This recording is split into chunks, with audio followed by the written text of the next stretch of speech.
On your website, you have things you can click on. And we get a lot of chuckles inside, in-house about the different things that clients call them. There's menus, there's links, there's buttons. And we just want to kind of establish some vocabulary that'll help us communicate better.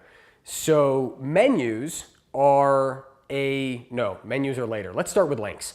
Links are typically plain text, and they're typically by default highlighted in blue and underlined, your normal hyperlink. And when you hover over it, the cursor turns into a hand typically. All of this is customizable, but these are the standards. A button is just like a link, but has a little more style on it. It's usually some text or an image in a larger background, and it's made to look like a physical button. In essence, it is technically still a link. It takes you somewhere. But because of its styling as a bigger brick or rounded corner, whatever, we call it a button. And then finally, menus are a collection of links or buttons in usually a static position. So, across the top of your website or down the side. And just by nature of keeping them all together and in the same order, that says, this group of links or this group of buttons, that's a menu. So that's just a quick, get the lingo, make us communicate a little better, menus versus links versus buttons.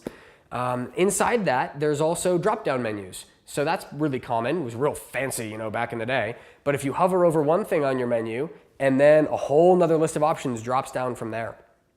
This allows you to have a lot more links in your menu without it getting super cluttered. And then finally, what's evolved in certain applications, and it seems to be more and more common, is mega menus. So it's like a drop-down, but it's even bigger. So now you hover over a single item, and the whole section drops down. And inside that, you have multiple columns, maybe even with little images. Amazon.com. Basically, everything you hover over on Amazon gives you mega menus because they just have an enormous number of things you need to be able to navigate to. And then there's also mobile menus. So with the advent of mobile devices and the way they're taking over the world, there isn't really the space, the real estate on screen, particularly on a vertical portrait orientation phone screen, to have this big wide menu or this long list that would take up your whole screen. So what the designers of the world came up with, and seems to be fairly standard, is what they call the hamburger menu. So it's those three rectangles, usually with rounded corners, 1, 2, 3. I always thought they looked like the doors on the Death Star from Star Wars. And they go blink, blink, blink, blink. That guy. You click on that, and your menu opens. So it's almost like taking your whole menu and putting it in a drop-down menu. And then you can have little sub-drops inside that. What's really interesting, in recent months, in the last year, maybe more, I've started to see those hamburger menus actually sneaking their way into desktop designs.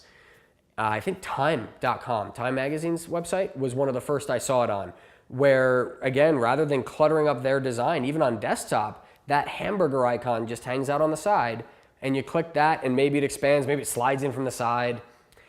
Menus are always evolving, like everything on the internet. The last one I want to talk about is footer sitemap style menus. It's pretty common, particularly for sites with a larger amount of content, that in addition to your main navigation, which may be up top or over on the side, there at the very bottom, there's a big footer section that's basically your outline of the whole site. It's like a sitemap, kind of, and it just helps you shortcut to wherever you want to go if you don't want to bumble through the navigation.